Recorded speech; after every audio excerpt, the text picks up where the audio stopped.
Pemirsa, hari ini program makan bergizi gratis serentak dilakukan. Ribuan siswa di 190 titik di 26 provinsi hari ini menikmati program unggulan Presiden Prabowo Subianto. Pemerintah gerak cepat menepati janjinya untuk meningkatkan gizi anak-anak Indonesia.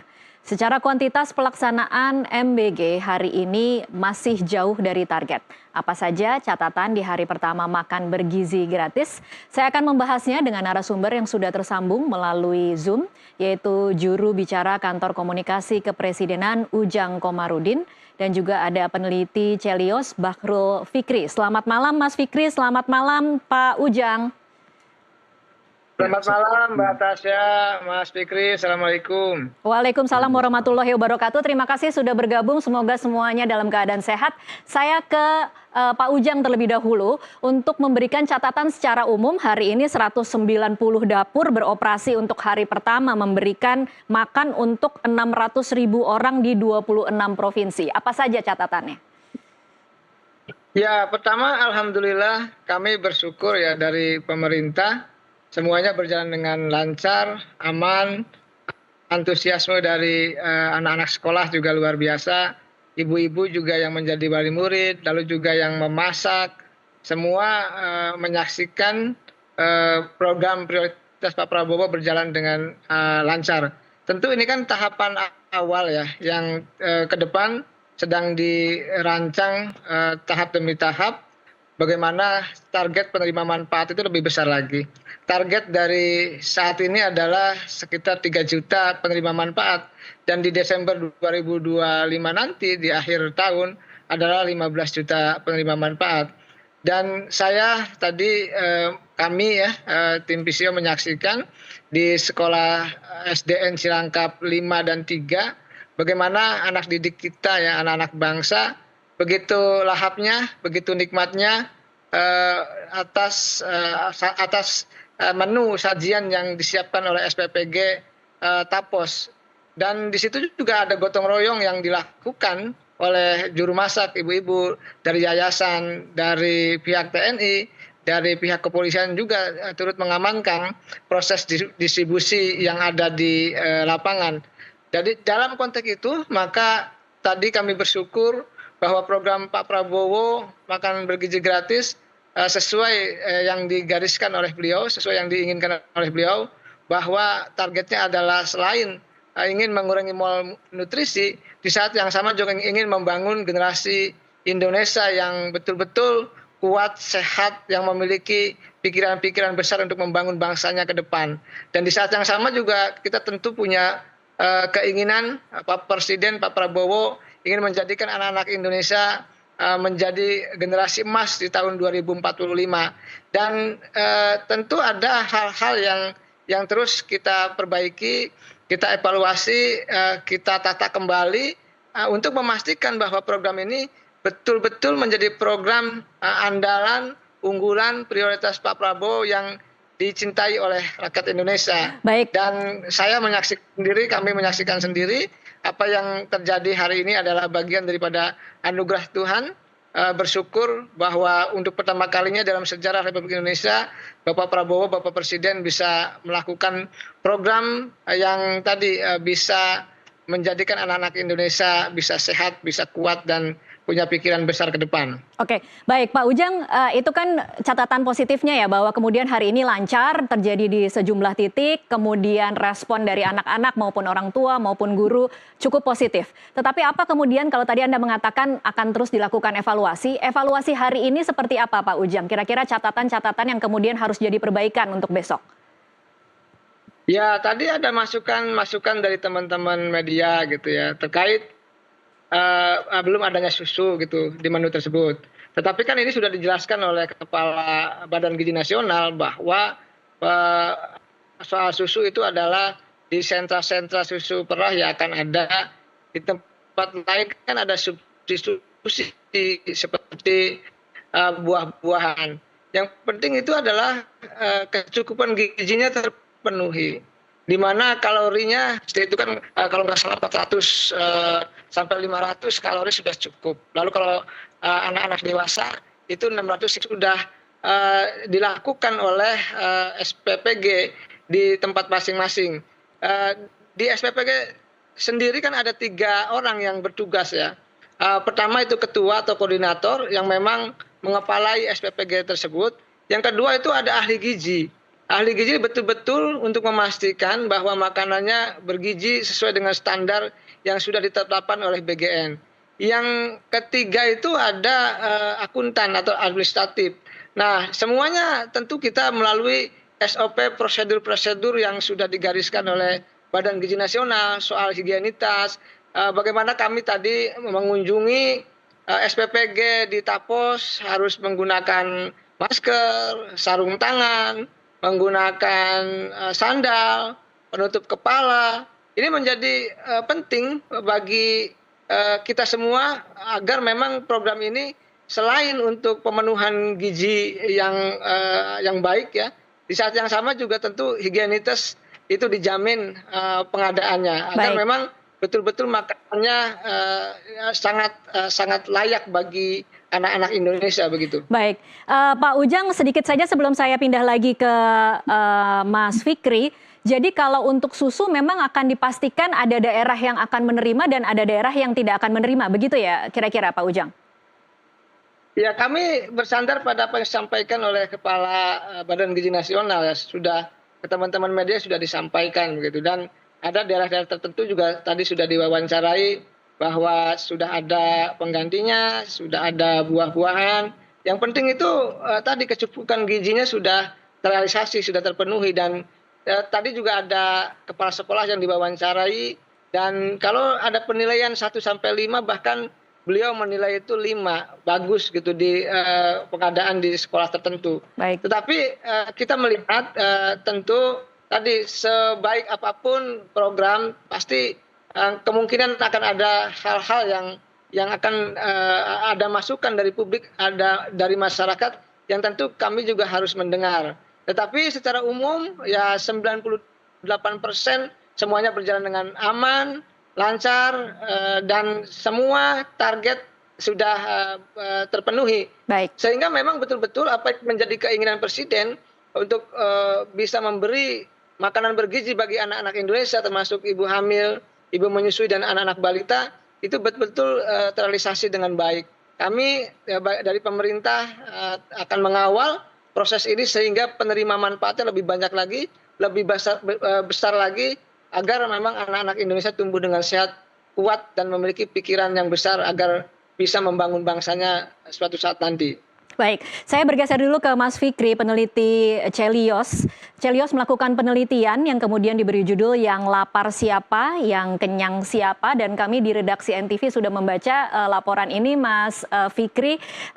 Dan kemudian kita sudah tahu bagaimana pemetaan potensi kelemahan dan juga hambatan dari kebijakan makan bergizi gratis ini. Kalau Anda melihat bagaimana pelaksanaan di hari pertama ini, apa kemudian dari pemetaan itu yang kemudian memang menjadi kenyataan dari sesuatu yang dikhawatirkan oleh Celios? Iya, terima kasih sebelumnya. Pertama ya, mungkin di hari pertama ini ada banyak laporan juga yang sudah diupload di berbagai media sosial, ya, kanal media sosial terkait bagaimana pelaksanaan program makan bergizi gratis ini secara di lapangannya gitu ya. Tapi yang menjadi menarik adalah ada beberapa laporan yang ini kemudian saya dapatkan juga dari media sosial, itu banyak juga ternyata itu yang mengeluhkan, dan ini datangnya langsung dari siswa penerima. Seperti yang salah satu saja misalkan kita ambil contoh, ternyata memang ada siswa tadi yang itu disinggung juga, beberapa siswa itu ada yang memang tidak mendapatkan susu gitu. Jadi ada sebagian siswa dalam satu sekolah itu yang mendapatkan susu, ada juga siswa yang tidak mendapatkan susu. Oh, oke. Jadi terjadi di dalam satu daerah tetapi ada yang dapat, ada yang tidak begitu ya? Oke. Jadi begitu. Nah, di sisi lain juga ada yang mengeluhkan ternyata ada sayur yang itu belum matang juga tuh. Baik. Nah, ini juga masalah. Iya. Nah, terkait pendistribusiannya itu yang jadi diskursus juga di dalam penelitian dari Celios, dan itu harus digarisbawahi ya, bahwa itu terdapat di dalam bagaimana skema pendistribusian di dalam makan bergizi gratis ini dilakukan oleh pemerintah. Jadi di dalam penelitian kita itu kita menggunakan kan 3 skema ya. Yang pertama memang skema yang ada itu memang kita sadur dari pemaparan dari Badan Gizi Nasional sendiri, yang itu sudah berbulan-bulan yang lalu bagaimana itu ya, yang itu melibatkan banyak sekali lembaga ataupun instansi yang terkait dari tingkat pusat maupun sampai ke daerah. Nah, ini sebetulnya problem bagi kami karena memang penyaluran makanan bergizi gratis ini itu kan masuk ke dalam jenis pengadaan barang dan jasa. Dan ternyata memang penelitian dari ICW sendiri itu mengatakan tuh bahwa ternyata paling banyak skandal korupsi itu terletak di dalam jenis pengadaan barang dan jasa. Nah, artinya memang harus digarisbawahi sebetulnya jenis pengadaan barang dan jasa ini itu masuk ke dalam skema-skemanya itu biasanya seperti apa gitu korupsi yang terjadi. Nah, biasanya kebanyakan itu di tataran distribusi atau di manajemen implementasi dari program tersebut. Nah, itu yang makanya kita garis bawah dan kita kasih penawaran sebetulnya kemarin itu di dalam skenario keduanya, bahwa tidak perlu banyak yang bermain di situ, seperti kita lakukan aja seperti di negara-negara lain ya. Misalkan kita contohkan misalkan di India ataupun di Brazil gitu ya. Jadi sekolah itu yang langsung mengelola gitu. Jadi harusnya dana diturunkan ke Iya. sekolah dan sekolah kemudian yang mengelola. Seperti itu sarannya. Baik. Betul.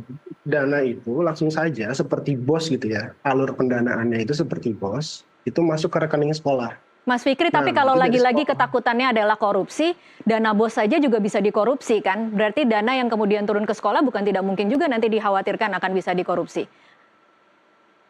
Iya betul. Memang dalam setiap skema gitu ya, dalam setiap skema itu memang kita tidak 100% juga itu meyakini gitu ya, atau kita yakin bahwa dana itu akan terdistribusi dengan baik sampai kepada penerima manfaat gitu ya. Tapi memang kita kan di sini mencoba meminimalisir. Apa sih yang kemudian kita tawarkan adalah kenapa harus langsung ke sekolah, karena memang untuk memotong rantai birokrasi yang panjang. Baik. Rantai birokrasi yang panjang. Nah, itu yang jadi satu poin pentingnya itu. Kenapa rantai birokrasi yang panjang ini selalu menimbulkan masalah atau bahkan resiko atau potensi korupsi gitu ya. Karena memang yang terjadi bahkan di negara-negara lain sendiri pun yang melakukan program makan bergizi gratis ini di sekolah-sekolah begitu ya. Itu terjadi juga gitu. Baik. Nah, artinya ada potensi korupsi dan juga rantai birokrasi yang panjang ini menimbulkan inefisiensi. Nah, dengan langsung dipotong saja ke sekolah, itu justru dapat memotong inefisiensi yang akan terjadi. Oke, Atau baik. bisa mengefisiensikan biaya begitu. Oke, saya potong dulu di situ untuk memberikan kesempatan kepada Pak Ujang untuk memberikan komentar. Kalau sarannya adalah bagaimana supaya rantai distribusinya tidak terlalu panjang, dananya diserahkan saja kepada sekolah sehingga sekolah yang kemudian mengelola makan bergizi gratis ini, Pak Ujang. Ya, semua program dimanapun di banyak negara ya, termasuk di negara kita punya potensi untuk ada error, ada kesalahan gitu.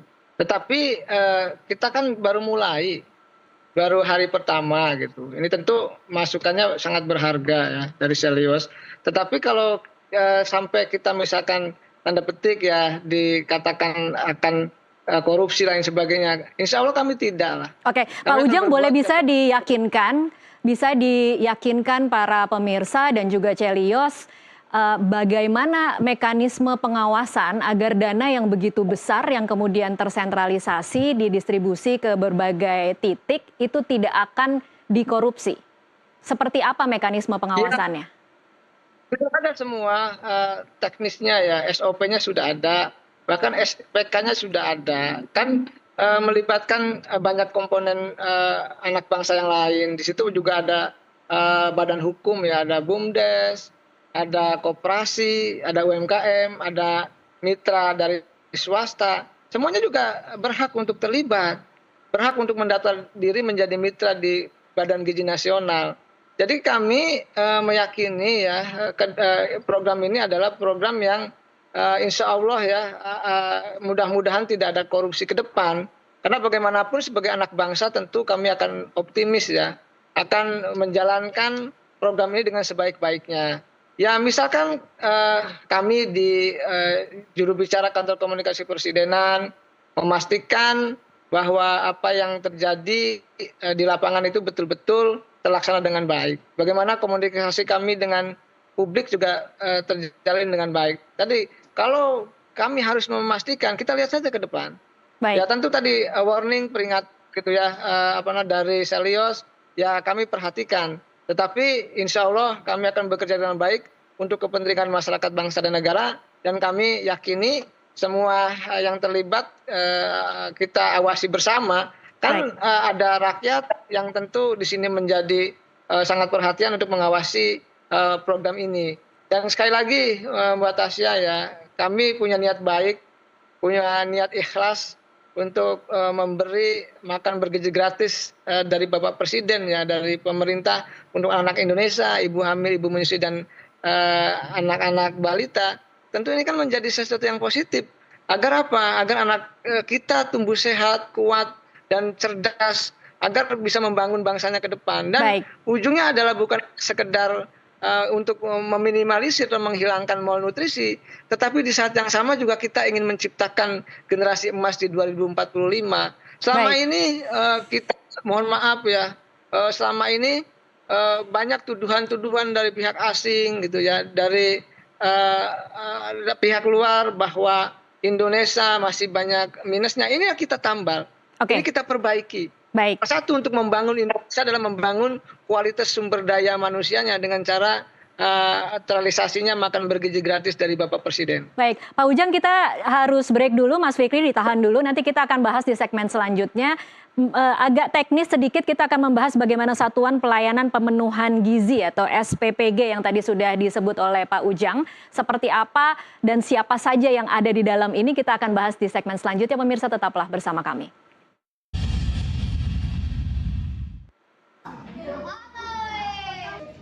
Hari ini program makan bergizi gratis mulai dilaksanakan. Sebanyak 190 titik di 26 provinsi menjadi target pelaksanaan program mulia ini. Dengan tujuan meningkatkan gizi anak Indonesia, pemerintah menargetkan 3 juta anak akan menerima manfaat program makan bergizi gratis hingga April mendatang. Pelaksanaan program makan bergizi gratis di hari perdana ini didukung oleh 190 satuan pelayanan pemenuhan gizi atau dapur MBG. Jumlah SPPG ini masih jauh dari target pemerintah, yaitu 937 SPPG. Dari tangan para staf SPPG inilah, makanan bergizi diracik untuk diantarkan kepada para siswa. Ada sejumlah catatan di hari pertama program makan bergizi gratis dilaksanakan.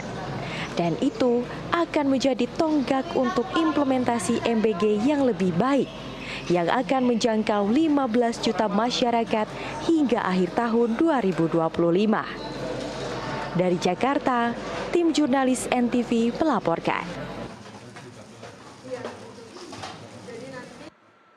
Ya, pemirsa, kita lanjutkan perbincangan masih bersama dengan Ujang Komarudin, Jubir Kantor Komunikasi Kepresidenan, dan juga Bahrul Fikri, peneliti Celios. Saya kembali lagi ke Pak Ujang. Pak Ujang, tadi kita terakhir membahas soal Satuan Pelayanan Pemenuhan Gizi. Mungkin ini kan kemudian tidak terlalu banyak informasi yang tersedia di publik untuk mengetahui siapa sebenarnya pelaksana makan bergizi gratis ini, yang kalau tadi kita menerima beritanya di SPPG Slipi misalnya ada 50 orang. Itu terdiri dari 1 kepala, 1 ahli gizi, 1 akuntan, 1 asisten, 7 tim persiapan, 9 pemasak, 9 tim pemorsian, ada 4 supir, ada 16 tim cuci, kemudian ada 1 petugas kebersihan. Mungkin bisa diberikan gambaran bagaimana, siapa saja mereka, bagaimana sistem kerjanya, kemudian bagaimana proses perekrutan, jam kerja dan pengupahannya, apakah sistem harian atau seperti apa, Pak Ujang? Nah, SOP-nya, kami melihat dan menilai gitu bahwa yang terjadi di SPPG sudah sesuai dengan apa yang diharapkan oleh BGN, dan di situ ada 3 staf yang menjadi pokok. Pertama, tadi sudah disebutkan oleh Mbak Tasya, ada koordinator ketua, yang kedua ada ahli gizi, yang ketiga itu ada akuntan atau administratif. Nah, baru yang lain-lain ada juru masak, supir. Nah, mereka-mereka itu beliau-beliau itu diambil dari masyarakat di lingkungan sekitar itu. Jadi memang pemberdayaan juga.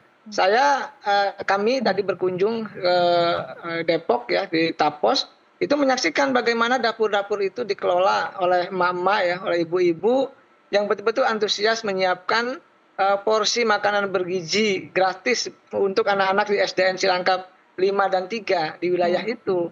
Dan kami melihatnya bahwa semua prosedur ditempuh, ya, semua dilakukan dengan sebaik-baiknya agar memang sebisa mungkin tidak ada celah ya, atau kekurangan yang ada dalam program ini. Baik, Pak Ujang, mohon maaf audionya agak tersendat. Itu sebaik apapun yang tentu sebagai manusia, ya kami meyakini bahwa SPPG ini adalah bagian daripada proses penting ya dalam menghadirkan atau menyiapkan makanan bergizi gratis bagi anak-anak Indonesia. Oleh karena itu, kami pun memaklumi bahwa banyak prosedur yang harus ditempuh, banyak aturan yang harus kita jalani. Kami menyaksikan juga bahwa kita jamin juga higienitasnya. Misalkan ketika kami masuk dapur itu harus menggunakan tutup kepala, menggunakan masker, menggunakan sarung tangan, menggunakan sandal. Baik. Semua itu dilakukan dengan sebaik-baiknya. Nah tadi kita lakukan juga bahwa staf-staf dari pelayanan ya yang ada di SPPG itu mereka adalah dari sarjana penggerak pembangunan Indonesia yang sudah dilatih selama 6 bulan secara militan. Ini yang menjadi sebuah kekuatan juga yang positif bagi BGN untuk menyiapkan makanan bergizi gratis bagi anak-anak Indonesia ibu menyusui. Pak Ujang, berarti ada pelatihan ya sebelum hari ini? Ya, 6 bulan. Kita tidak main-main untuk mempersiapkan program ini. Baik. Jadi semuanya sudah kami lakukan secara terbaik untuk memastikan program makan bergizi gratis ini betul-betul terimplementasi dengan baik. Begitu Mbak Tasya. Baik, kita akan coba saksikan infografis berikut ini tentang persepsi pihak pengelola makan bergizi gratis. Ini dari data Celios, datanya Mas Fikri ya. Kita akan lihat ini.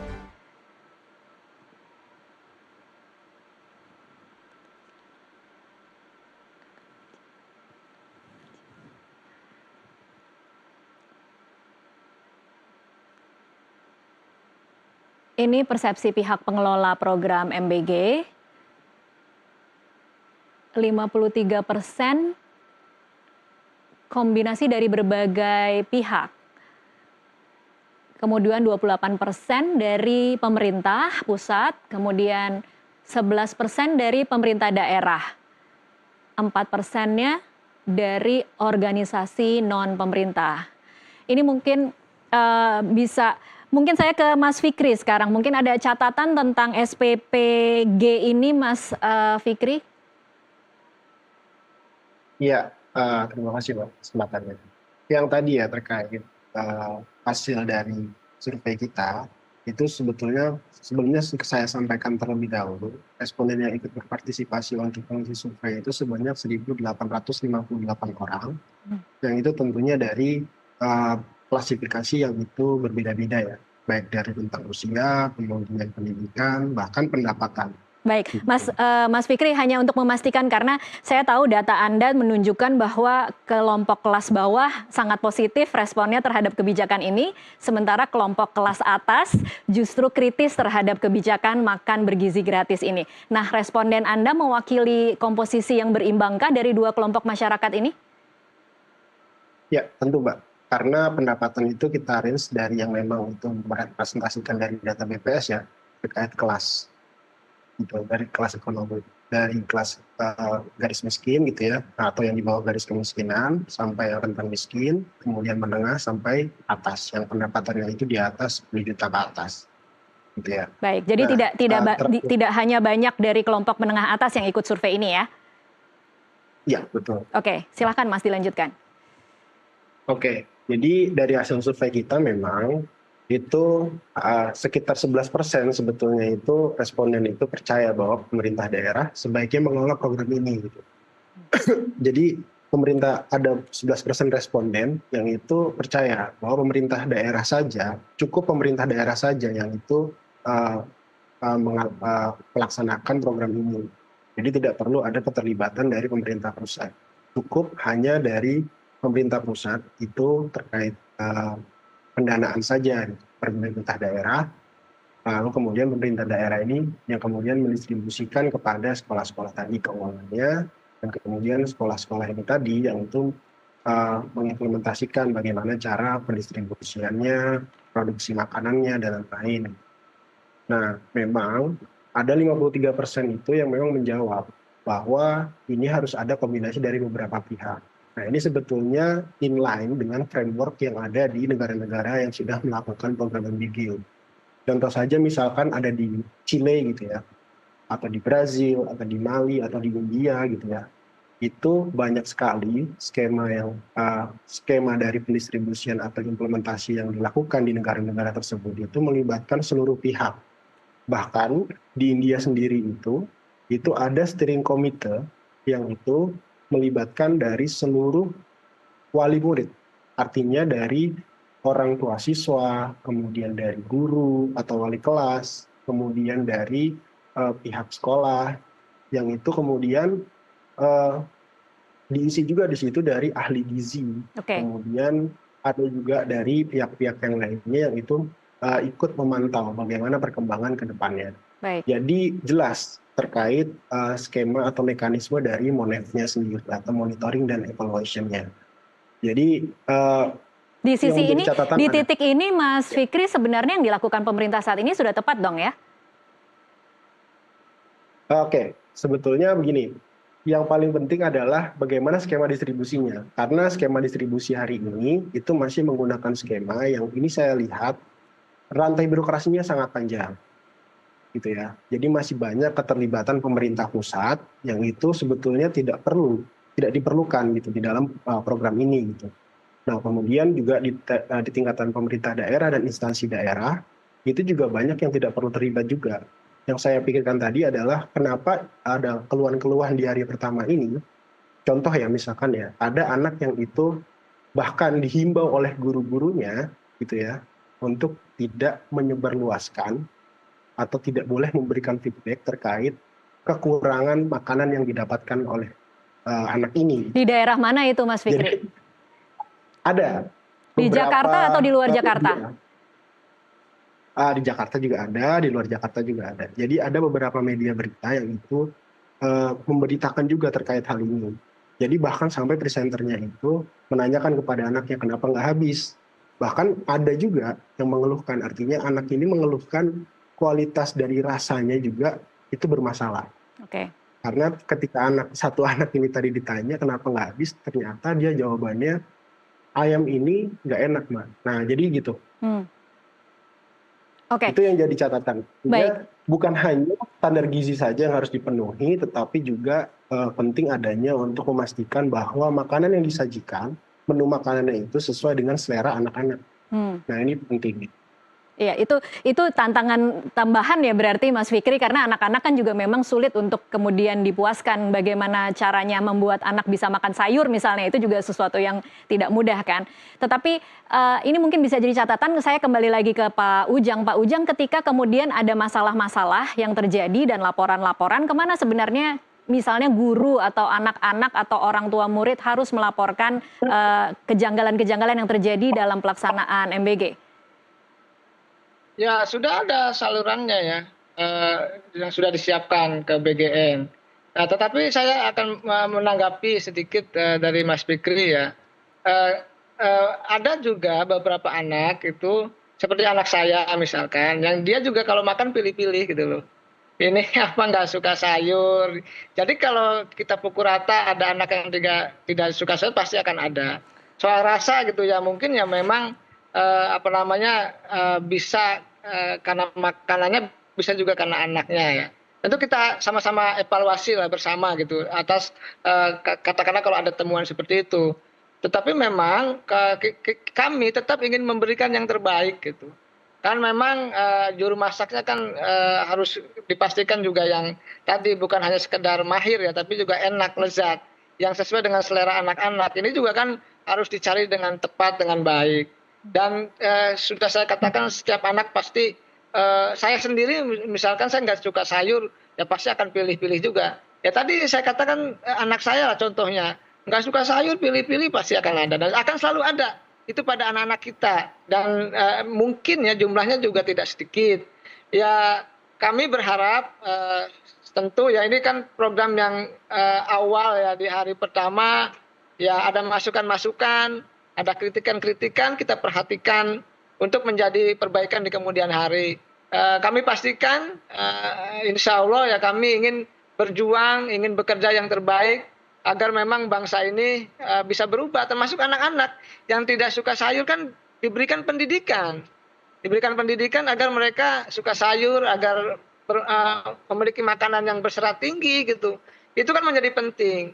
Jadi makan bergizi gratis ini bukan hanya persoalan program Pak Presiden saja yang harus didukung, tetapi di saat yang sama juga ada pendidikan-pendidikan di dalamnya gitu. Baik. Bukan hanya sekedar bisa menghilangkan malnutrisi saja, tetapi juga untuk memastikan kita ingin menciptakan generasi emas untuk menyiapkan anak-anak didik kita, anak-anak Indonesia yang siap untuk menghadapi generasi emas di Indonesia Emas 2045. Baik, Pak Ujang, tapi kembali lagi ke masalah bahwa ini kan kemudian misalnya satu SPPG harus menyiapkan ratusan makan untuk beberapa sekolah misalnya. Bagaimana kemudian memastikan bahwa tidak ada laporan-laporan seperti tadi ayamnya misalnya kurang enak atau sayurnya kurang matang? Adakah kemudian sistem yang memang bisa kemudian menyortir atau mengawasi kualitas dari makanan yang diproduksi oleh SPPG? Ya tentu ada ya, ada mekanismenya, ada sistemnya. Tadi kalaupun memang ada temuan gitu, tentu ini kan perlu evaluasi bersama gitu. Tidak harus menyalahkan siapa-siapa, tapi bagaimana kita ingin mengevaluasi sesuatu yang kurang, sesuatu yang minus, sesuatu katakanlah dianggap ada kesalahan. Dan tentu kalau kita lihat ya dari 1.900 titik di 26 provinsi, kalau ada misalkan ada trouble 1, 2, 3, menurut hemat kami sesuatu yang wajar saja. Karena kami manusia ya, yang bekerja di dapur juga manusia, tentu tidak sempurna, kemungkinan akan ada celah-celah kesalahan yang bisa saja terjadi di antara juru masak dan lain sebagainya. Oleh karena itu mekanismenya kita kawal bersama. Rakyat Indonesia kan turut mengawasi juga atas pelaksanaan makan bergizi gratis hari ini bahkan ke depan. Baik, dan Pak Ujang, kami, terkait soal kritikan bagaimana agar kemudian peran dari pemerintah daerah bisa lebih banyak dan tidak terpusat di pemerintah pusat, kira-kira akan didengar atau akan direalisasikan tidak Pak Ujang? Ya di tahap awal kami memang pemerintah pusat ingin memastikan program ini jalan dulu. Kalau dihandle langsung oleh pemerintah daerah tentu akan banyak konsekuensi. Tapi mungkin ke depan perlu dikombinasikan ya gotong royong pemerintah pusat dengan pemerintah daerah termasuk dengan pelaku usaha, termasuk BUMDes, koperasi, UMKM untuk memastikan ada perbaikan-perbaikan ke depan begitu. Baik. Tentu ini masukan yang berharga yang tentu menjadi perhatian kami bersama. Baik, Pak Ujang, kalau kemudian memang mengundang partisipasi masyarakat setempat, kemudian misalnya ada masyarakat yang ingin terlibat di dalam SPPG karena saat ini semua sudah ada 190 dapur yang sudah beroperasi, tapi masih targetnya hingga Desember kan masih lebih banyak lagi dapur yang akan dihidupkan. Akan seperti apa, bagaimana caranya masyarakat yang kemudian ingin berpartisipasi terlibat? Apakah harus ada kualifikasi tertentu? Apakah ada mungkin seleksi tertentu yang terjadi sebelum kemudian bisa diikut sertakan dalam SPPG? Ya, semua kan punya hak ya untuk bisa terlibat, bergotong royong, berkontribusi untuk mensukseskan program makan bergizi gratis ini. Oleh karena itu bagi masyarakat biasanya mendatangi ya kepala pelayanan ya, unit pelayanan di setempat. Itu yang biasanya kedekatan-kedekatan itu yang menjadi perhatian. Kami yang jelas SPPG yang pasti itu melibatkan masyarakat lokal di daerah itu. Ya kami tadi pagi gitu ya di Depok itu kami tanya ibu-ibu yang masak ya sekitar situ. Lalu juga ada juga pengawasannya melibatkan komunitas sekolah. Itu komunitas sekolahnya juga ibu-ibu mama yang antusias juga melihat program makan bergizi gratis. Jadi pada prinsipnya kami siap diawasi, kami akan transparan, kami tadi akan mengizinkan publik atau masyarakat untuk bisa mengakses program ini termasuk untuk berkontribusi di pelayanan di SPPG yang ada di lingkungan masyarakat masing-masing.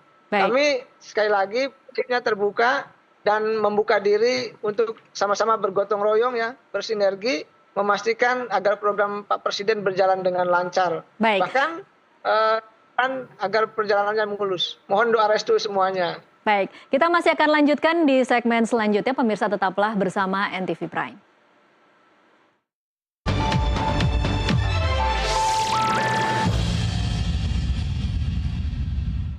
Pemirsa, terima kasih Anda masih menyaksikan NTV Prime. Kita lanjutkan perbincangan. Saya kembali lagi ke Mas Fikri, peneliti Celios. Mas Fikri, Celios memetakan model alternatif untuk penyaluran makanan yang lebih efektif dan efisien. Mungkin bisa dijabarkan, Mas.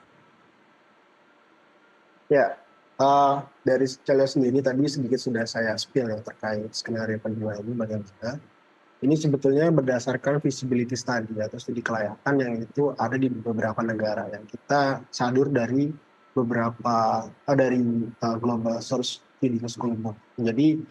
Jadi ada Global Feeding School Book itu yang itu diterbitkan dari Imperial College Press. Yang itu mungkin teman-teman dari pemerintah juga bisa baca atau itu terkait bagaimana skenario itu diterapkan di beberapa negara dan yang paling efektif itu yang mana dan yang paling tidak efektif mana, dan sering terjadi penyelewengan itu ketika diterapkan dari program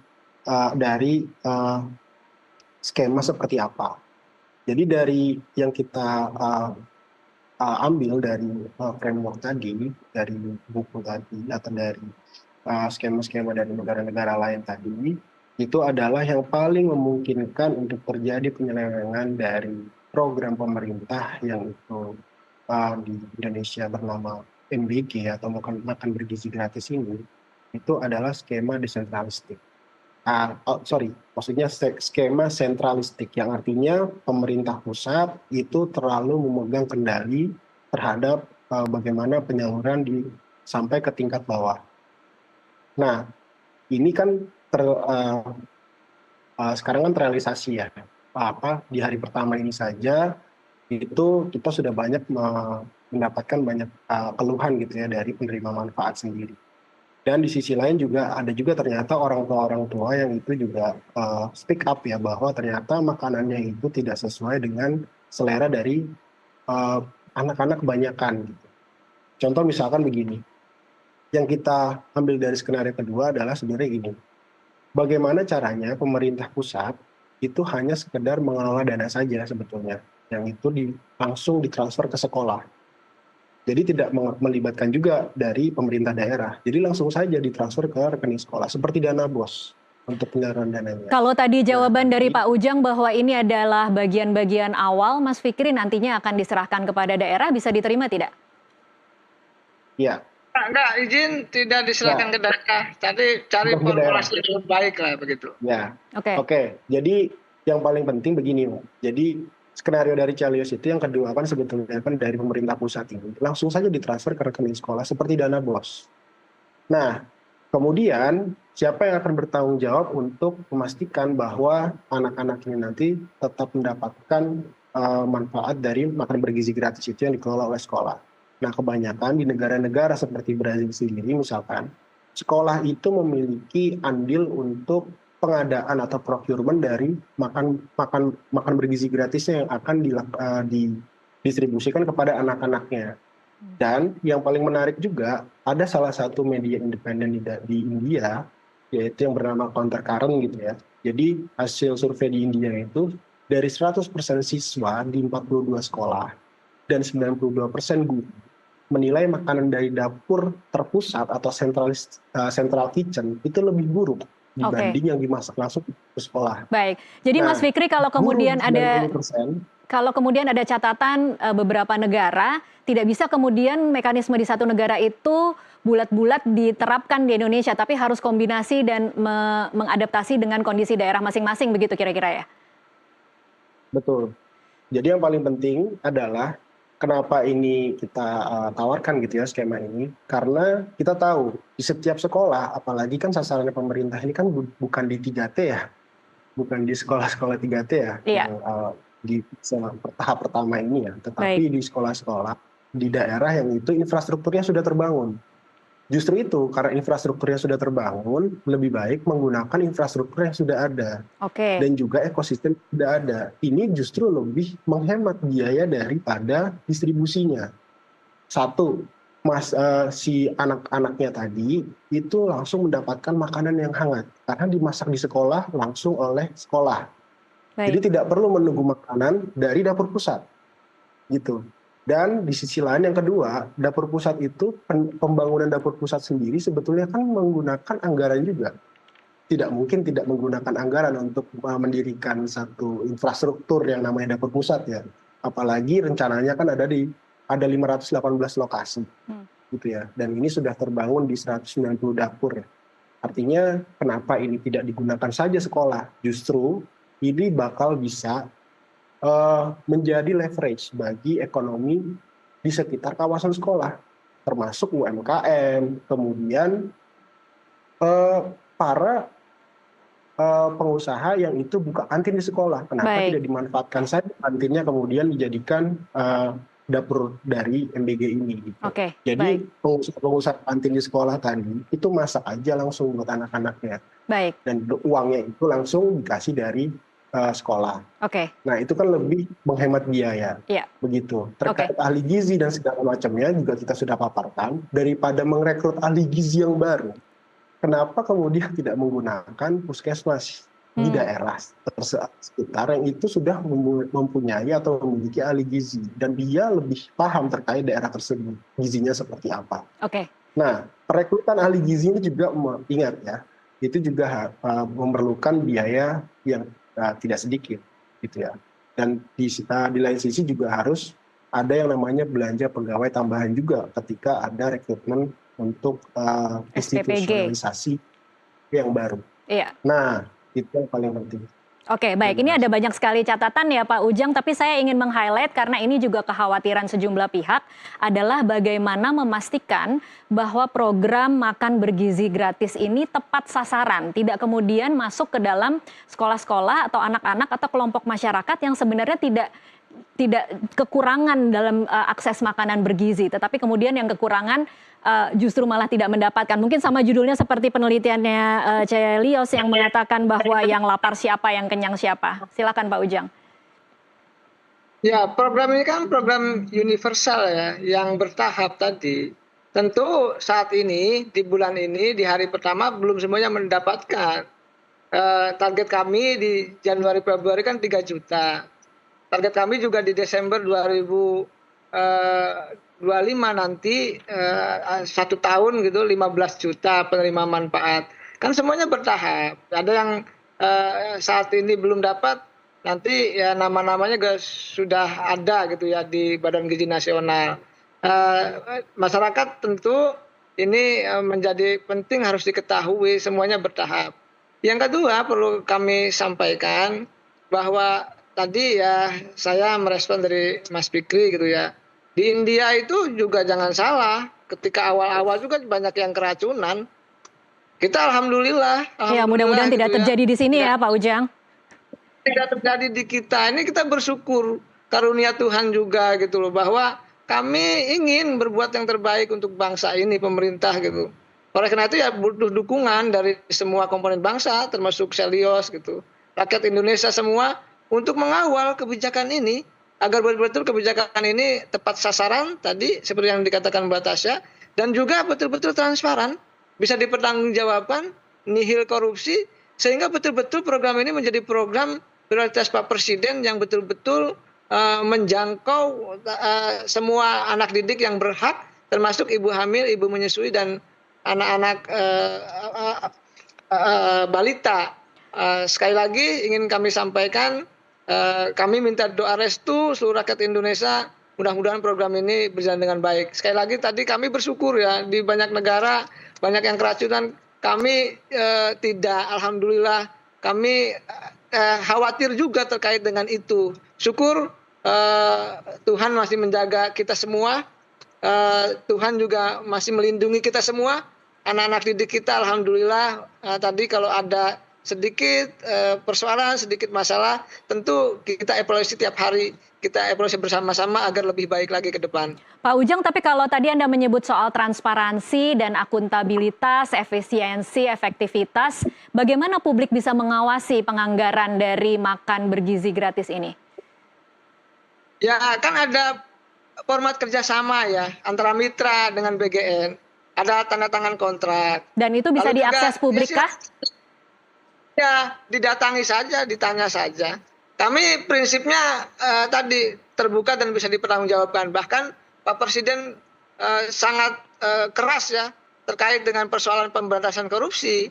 Oleh karena itu terkait dengan persoalan ini pun ya Pak Presiden concern untuk program ini betul-betul programnya ya bisa transparan dan bisa dipertanggungjawabkan kepada publik secara baik. Baik, saya ingin mengutip ini juga dari Celios soal transparansi dan akuntabilitas. Ada 4 poin yang kemudian memang menjadi titik-titik yang krusial, yaitu soal pengadaan dan distribusi bahan makanan. Yang kedua soal pemalsuan data penerima. Yang ketiga pengelolaan dana dan anggaran. Dan yang keempat penyimpangan dan proses pengawasan serta evaluasi. Akan seperti apa Pak Ujang ini untuk mengantisipasi 4 poin ini tidak terjadi dalam kebijakan MBG? Ya, kami kan pengawasannya berlapis ya, di internal kami, di pemerintah. Dan jangan lupa juga pengawasan yang paling penting ini kan dari publik, termasuk dari teman-teman Celios. Ya, justru publik lah yang punya perhatian besar terkait dengan program ini, yang harus terus mengawasi 24 jam. Dan kami sadar terkait dengan itu, karena bagaimanapun kami ingin bekerja dengan baik untuk pengawasan, kontrol dari masyarakat. Dan itu yang paling penting dari publik, dari rakyat untuk diawasi, dikontrol oleh Mas Fikri, transparansi itu terjadi begitu. Baik, Mas Fikri, ini mungkin pertanyaan penutup. Apa kira-kira catatan penting yang kemudian harus jadi titik-titik yang diwaspadai oleh pemerintah dalam pelaksanaan besok dan mungkin 5 tahun ke depan untuk pelaksanaan makan bergizi gratis ini? Ya, seperti yang tertera juga di dalam riset kita ya, bahwa yang pertama adalah tadi pengadaan dan juga distribusi bahan makanan itu. Karena memang sudah terlanjur, pemerintah sudah terlanjur juga membangun dapur pusat, tapi bukan berarti juga kemudian dapur pusat ini bisa dialihkan ya, atau bisa dialihfungsikan untuk hal yang lain gitu ya, tetap memakai skema yang diberikan oleh best practice dari negara-negara yang sudah berhasil gitu ya, yaitu di mana opsi desentralistik gitu ya. Jadi dari pemerintah pusat cukup berkoordinasi saja antara Menteri Keuangan dengan Menteri Pendidikan, kemudian menurunkan dana tersebut ke sekolah-sekolah yang ini sesuai dengan data Menteri Pendidikan. Ya, sekolah-sekolah yang itu harusnya memang menerima MBG, karena di kawasan tersebut, di daerah tersebut, itu memang kekurangan gizi untuk anak-anak sekolahnya. Jadi jangan juga didistribusikan kepada sekolah-sekolah yang ini sekolahnya isinya orang-orang yang mampu gitu. Iya. Nah ini tidak tepat sasaran juga, dan juga buang-buang anggaran juga gitu. APBN kita juga sekarang ruang fiskal kita lagi sempit, malah ditambah adanya penyelewengan dan tidak tepat sasaran. Ini justru menjadi malfungsi gitu ya program ini. Nah di sisi lain juga terkait pemalsuan data penerima manfaat. Nah, ini juga perlu dikoordinasikan gitu ya. Nah, bagaimana pemalsuan data penerima manfaat ini juga bisa dimitigasi gitu ya. Artinya harus ada, memang pemerintah harus menyediakan keterbukaan informasi. Misalkan gitu ya, secara website atau mungkin aplikasi yang itu bisa diakses seluruh masyarakat Indonesia terkait program MBG ini gitu. Iya. Jadi keterbukaan informasi itu bukan berarti kemudian publik gitu ya yang pengen tahu itu harus datang ke tempatnya dan juga harus tanya sama Harus bisa vendornya, terbuka gitu. secara mudah berarti ya Mas Fikri. Betul, Bukan kita disuruh betul, jadi harus. wartawan ngecek satu-satu begitu ya. Betul, betul. Dan yang paling penting adalah yang ketiga terkait pengelolaan dana dan juga anggarannya. Penggelapan dana yang seharusnya digunakan untuk distribusi makanan bergizi, kemudian pemotongan anggaran yang dialokasikan untuk program makan bergizi, untuk operasional kan ada pemotongan anggaran. Jadi 71 triliun itu yang dianggarkan di dalam APBN 2025 tidak semuanya akan berwujud makan bergizi gratis. Iya. Ini data dari BGN sendiri. Jadi Iya. hanya sebesar 63,3 triliun itu yang akan berwujud nanti kemudian menjadi makan bergizi gratis. Lagi-lagi Nah, jangan sampai itu sisanya dikorupsi itu begitu kira-kira ya. betul. Yang 7 triliun itu kan dianggarkan untuk pembangunan penunjang infrastruktur dari program MBG-nya. Nah, Baik. itu apakah betul sudah dilaksanakan sebesar 7 triliun itu atau memang belum gitu, atau mungkin lebih bahkan gitu, karena Oke. memang infrastrukturnya banyak yang tidak memadai gitu di daerah-daerah.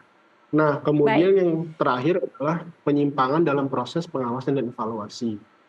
Tadi ini ada himbauan dari gurunya untuk tidak boleh menyebarkan keluhan-keluhan dari murid gitu. Bahkan disampaikan di kelas ketika makanan ini dibagikan. Lah, ini kan artinya penyimpangan dalam proses pengawasan dan evaluasi. Jadi bentuk korupsi itu bukan berarti hanya uang saja gitu yang Baik. disampaikan, tetapi juga terkait bagaimana audit dari penerima manfaat ini gitu ya. Itu kemudian harus bisa diketahui juga oleh publik. Oke. Jadi ini juga harus ada keterbukaan informasi terkait pengawasan dan juga evaluasi gitu ya. Baik. Justru jangan dibungkam. Jangan murid-murid dibungkam, ini, oke. gitu. Harus Ya, harus diterima dan iya, dibuka ya betul. berarti ya Mas Fikri. Baik, sayang sekali waktu Betul. kami sudah habis, tapi terima kasih Mas Fikri dan Pak Ujang untuk waktunya bersama kami di NTV Prime. Ya. Dan Sama-sama pemirsa, Mbak Tasya.